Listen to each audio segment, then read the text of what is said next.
Hello and welcome back to Hope Follows. I'm Julie Kenzler, your host for the show.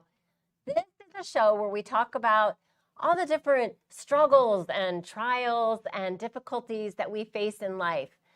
And there are so many that we could talk about, but how great it is to bring someone on who has gone through that experience and overcome it, found something positive. Their morning turned to joy, or their frustrations of bankruptcy or whatever it is they fell into became such a blessing on the other side of that dark time in their life. And today, I actually have my husband Kurt with me because he is my partner in what we're doing. So Kurt and I are going to be talking about the parent-in-law stigma. Are you ready? Let's do it. All right. So we're going to talk about the parent-in-law role and that title. And perhaps you're out there and you're an in-law yourself, a mother-in-law, father-in-law, and you probably have a whole lot more experience than us because we only have one of 4 children who has been married now. 3 years. Right. Married 3 years. Good. Thank you. And we have learned a lot in just 3 years. Learned things not to do, what to do, to get rid of that stigma of parent-in-law. So mother-in-law, father-in-law, we're going to get into the nitty-gritty today. So let's talk about this. The emotions that lead up to that time in your life when your first child is going to get married. And when Jack was dating Alexandra, I felt like they were such a special couple from the beginning. What do you think? We were fortunate that they were very compatible and Yes, had a very mature outlook and expectations for what they wanted in a spouse. Yeah. And it was easy for us to accept this reality that they were probably going to get married. Yeah. And that she would be our daughter-in-law, we would be the parent-in-law. But they definitely had a very unique relationship. They read all kinds of books together, even relationship books. They adored one another, loved and respected each other. For such a young couple, we knew that marriage was inevitable, and we were so grateful. But when he proposed, I remember being super excited. We were very supportive and ready for them. But we had people tell us, aren't they a little young? Because they were younger. What do you think? Yeah, there were people that were skeptical. Because they were young. They had just graduated from college. Right. And, our generation typically would have waited, or you think, you're really not ready to get married until you're in your 30s. You don't know enough to have a successful marriage until you're in your 30s. Or your higher 20s. So 25, I think there was a 27. bit of some people felt they were too young. Yeah, and because we knew them so well and the character they were, the responsibilities they had in their lives, how they accomplished things and goals, I was kind of offended when people would say that. They're a little too young, aren't they?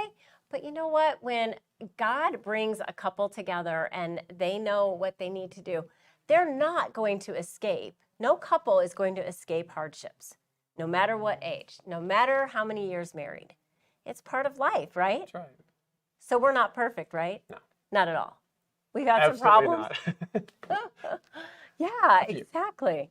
Yeah. So we were excited. And I love what Kurt said and a toast when they were engaged. Both families were there to celebrate after they got engaged. We met at a park, and it was so special. You toasted. Do you want to say it? I don't remember. Oh, okay. Well, I'll have it here for you. Okay. Right here. Apparently what I said during my toast was It was very meaningful. Thank you. I have never met a couple who was more ready for marriage than Jack and Alex. Yeah. And I believed that, and I'd still believe it. Yes, absolutely. So that really spoke a lot about those two people.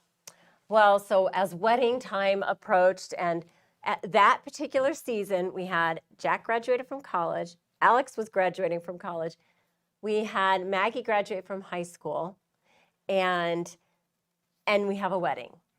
out of town. So there was a lot going on, and I don't know exactly your emotions. I think we were kind of on our own little paths, all these to-do lists and things to do. But for me, I was going through so many emotions. I mean, it was kind of like the mixed dozen donuts. You go through the Dunkin' Donuts drive-through, and you can handpick what you want, but they really prefer you just grab the dozen that's ready because they can get you through the line quicker. Have you ordered those? Yes. You have? You can order me some tomorrow. Thank you. I love donuts. And but I had those emotions of I was so proud. I was happy. I was scared. I was worried. I didn't know what our life would be like with Jack married, and but the anticipation, the joy, the love, it was just such a mixture. How did you feel? I felt this like a new dimension opening up for our lives, where you have this another person entering your life. They're going to see, well, she had already seen all of the ugly because she'd done road trips with us in the car. Let me tell you, if you have one of your children who's dating someone and they can handle a road trip with your family in the car and still hang, you know that they're probably locked in. Thank you, Alex. Yeah. But what I was getting at, I think that I felt this new dimension coming on in our life, where we're going to bring on another person into our family. But along with them comes her family, the other in-laws, right? Her mom and dad and her siblings and her side is going to be kind of join, not our family, but be a dimension of our family that we haven't had before. Yeah. So I felt that there was some learning that was going to happen on my part. Yeah. On how to adapt. How to adapt. Because as an engineer, you like things just keep it simple. Here's how it is. Yeah, you want to be on your best behavior with your child's spouse. Right? Very nice. That maybe you wouldn't have checked yourself with your own kids or your own spouse. Now you have another person who's coming in, and you need all of a sudden, it's like having your school teacher visit your house, or that's an interesting perspective. You're paying attention to your behavior more now. Because I didn't really try to behave differently. Okay, well. So that was just more sensitive. No, but that's the perspective of the man. The in-law. The father-in-law. I can see that. And for me, I'm just all wrapped up in my emotions. And you're thinking more methodically about it. And that's why it's good to be different thinkers as we approach these new seasons of life. So, of course, our intention in prayer was absolutely, we want all of our children to love God with all their heart and to serve Him in whatever capacity that is, and to marry someone who loves God and have an independent, responsible life. That's what we want, right? Ideally. It Ideally. may not always work out that way. Right. But fortunately, for this particular scenario, it was happening. Absolutely. But, so we gained a daughter-in-law, which was so exciting. It was definitely an answer to prayer. I mean, I know that her mom had been has prayed for her children and their future spouses, and we pray for our children, their future spouses, and Alex was an answered prayer. And I'm so grateful to have her in our family. But it was not always easy for me as the mother-in-law.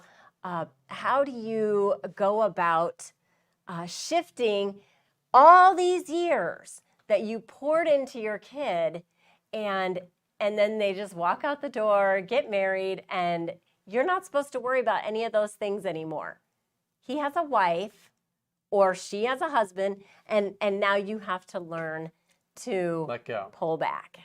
Yeah. That's right. Yeah, that's not an easy thing for a mom. Why is it easy for a man, for the father? That's a great question. I don't have an answer, but I can. Was it hard for you? No. Okay. I'm not like the type of person that would manage other people. Okay. So I just want to influence through like encouragement or, helping him with challenges or questions that he has, but only when invited to. Right. Not trying to enforce some agenda on top of their life.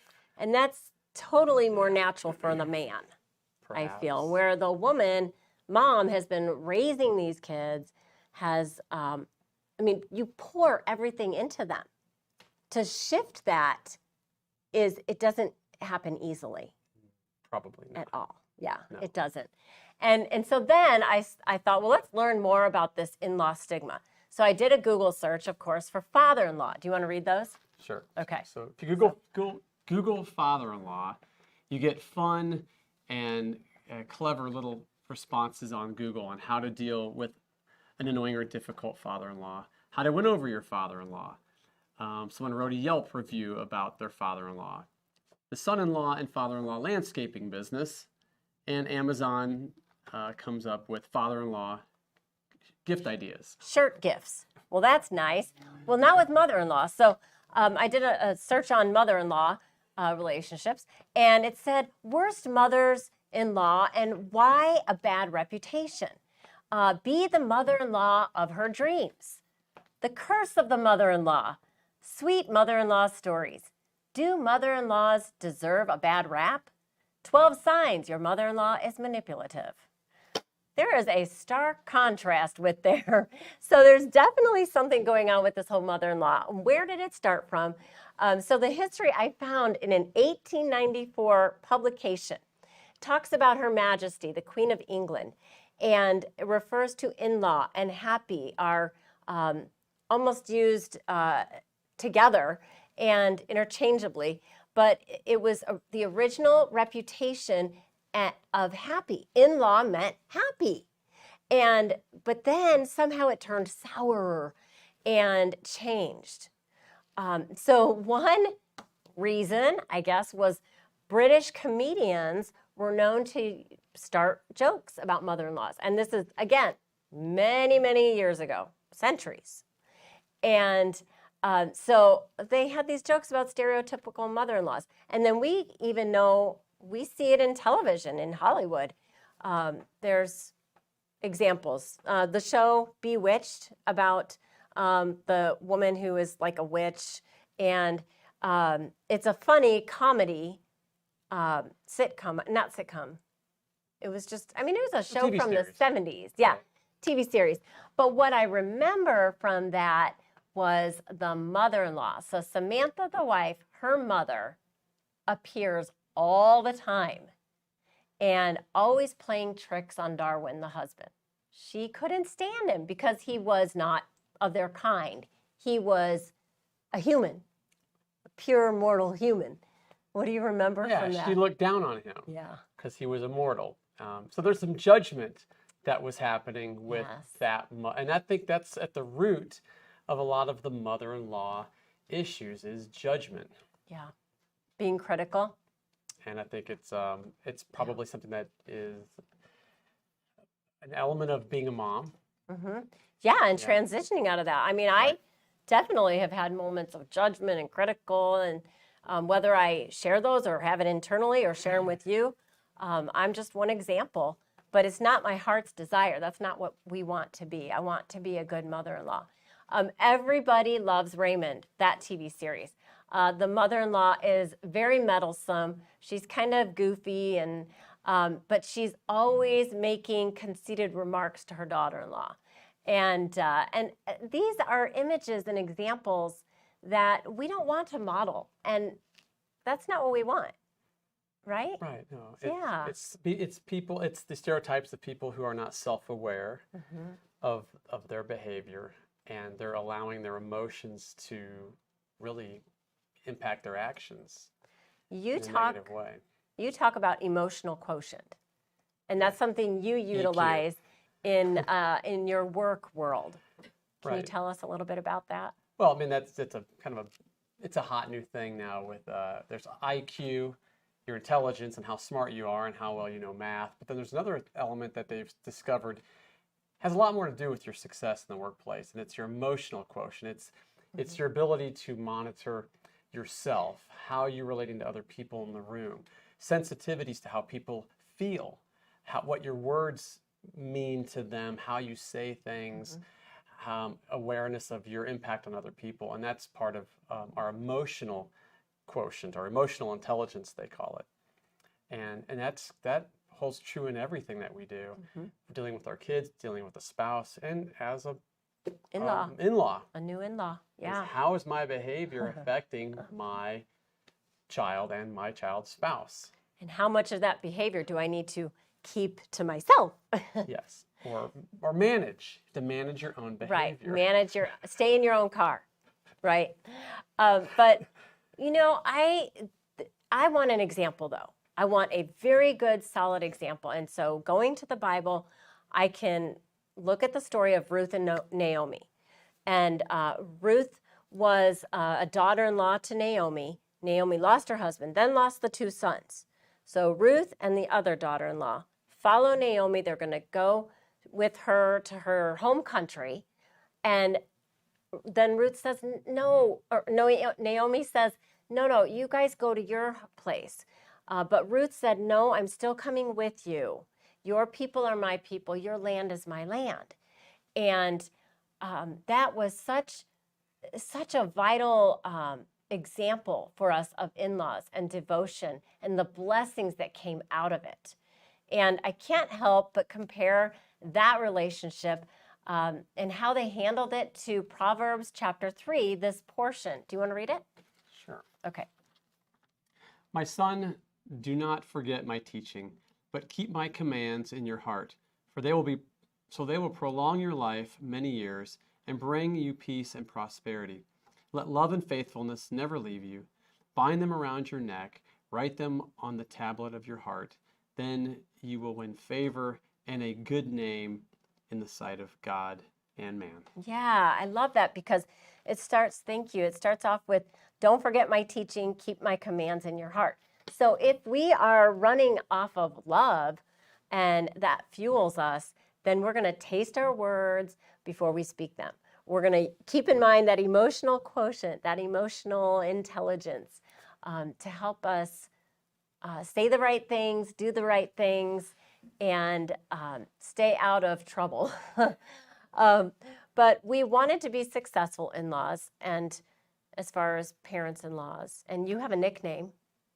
Alex gave you a name. Oh, Extra Dad. Yes. And how do you like that name? I think it's great. In fact, I think I gave it to myself in my toast. Oh, you did.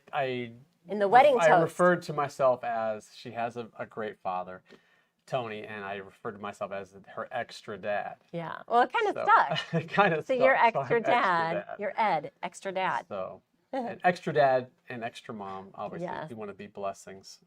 Absolutely. But one way also that, our fathers died before we got married.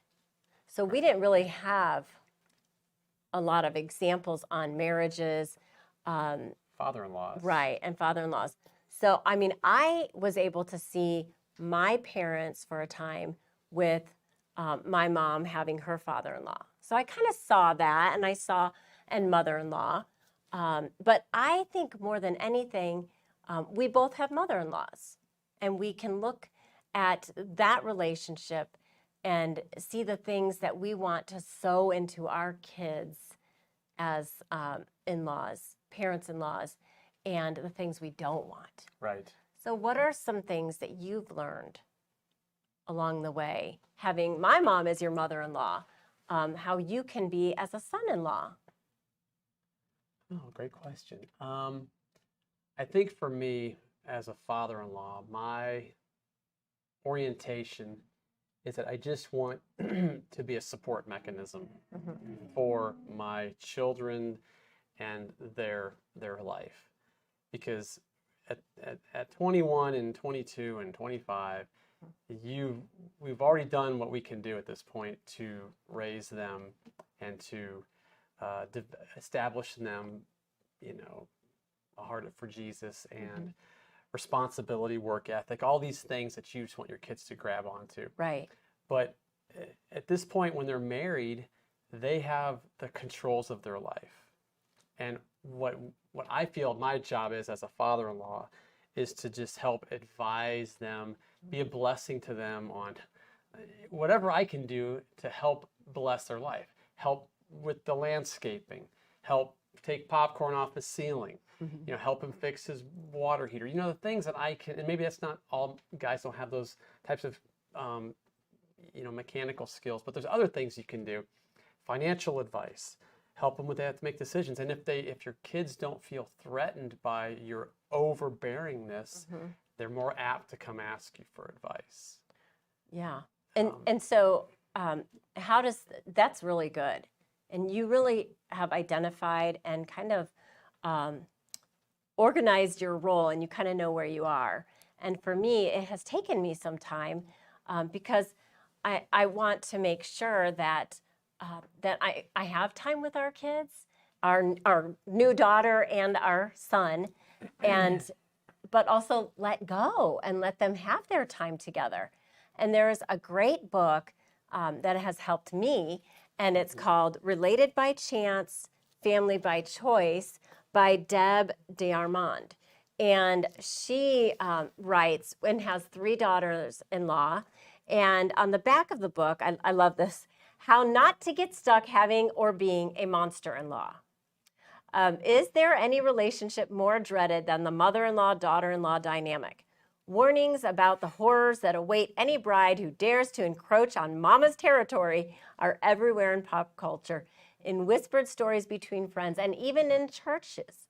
If common knowledge is any guide, there's no escape from hating your in-laws. That's not what we want. That is definitely not what we want. So then going on, there were some other things. There was a survey that found both daughter-in-law and mother-in-law had given some negative feedback, but the author and her daughters-in-law did a lot of research and homework. But there was some good news that 57% of these mother-in-laws, daughter-in-laws said the difficulties in the relationship were their fault, actually. And, or at least they equally shared the responsibility for any failure of the relationship. So acknowledging, at least people are acknowledging that, and owning our mistakes is critical. And I know I've really tried to do that when I have made mistakes. But what are your thoughts about that and owning the mistake? It's not easy.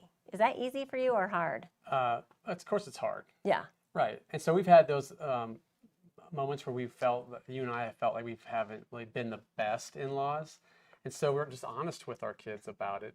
And we just want to let's have a meeting. And let's reconcile this and make sure everybody understands each other. And one of the big things was time commitments with, how they spent their time with us or with their other family or with their friends. And sometimes at some point we start feeling neglected as in-laws or as parents. And their perspective is they're doing everything they can. They could do. Here are these 2 people. It's not enough.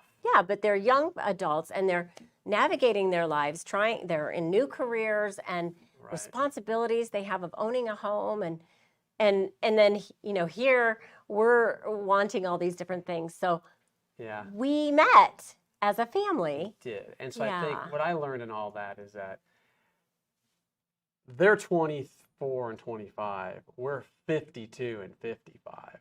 We've lived twice as much life as they have. It needs to fall on our shoulders to be a little smarter on how to manage the expectations. Because to expect them to fall into some mold or category is just not realistic or helpful. Right. We have to be the mature and show leadership in helping them, even if they make bad choices or maybe they're being selfish at some point in time in their life. We can't let that destroy, their perception of our, acceptance of them or try to overmanage them. Yeah. Well, and for me, okay, that's great and everything, but my emotions get in the way. And I think that's very true for any mother-in-law. So communicating is so vital. And we did have a great conversation. It was emotional, but we talked about some great things that we all learned. But there are some really helpful things that I have found, trusting, loving, respect, communicating, having dialogue, including them in plans, making sure that you're hearing their ideas too. I think that's so important to listen to our children-in-laws because they are with us for life. and we're with them for life. So we want to make the best out of the relationship that we can, and lose the stigmas and decide, as the book says, related by chance, but family by choice. And I just love that, because there can be nothing greater than adding to your family and growing it. Yep. I think we have to learn to adapt quickly, because the challenges that we have as in-laws right now are small, because they don't have children, they bought a house, they've got a pet, and things are just going to get more complicated for them as they get older, because they're going to have children. So if we don't establish boundaries and establish a methodology on how we interact with them, it's just going to get worse, because then all of a sudden we're going to start to tell them, how they're raising their kids. Right. And you start meddling in other areas of their life, and then it becomes, more of a negative. Yeah, which is the whole stigma. Now, for me, I have definitely felt a lot more peace. Yeah. And I feel like, that day that they got married, and even the, just leading up to it was super emotional. But wow, I mean, to gain another daughter, to gain someone more in our family that can only add to it, and we can add to her. It's just such a beautiful thing, and we need to cherish that relationship. And we're not perfect. We're definitely not perfect, but we can. We serve a perfect God, and thankfully for forgiveness and grace. But we're going to check out what the big idea is real quick. Big idea? Yep, big idea. And what is it? Big idea is call a relative whom you have a special relationship with and haven't talked with them in a while. Oh, I love that. Okay, I'm going to pray. Okay. Dear God, thank you so much for this time together. Kurt and I could talk about being in-laws, and I pray that we have encouraged those out there that love on your daughter-in-laws, son-in-laws, love on them, and be there for them, and letting go. It's a process, but you can do it, Lord. I pray that you'll help us all. In Jesus' name, amen. And this says, this verse, from the fullness of his grace, we have all received one blessing after another. John 1:16. So thanks for being here with Hope Follows. We'll catch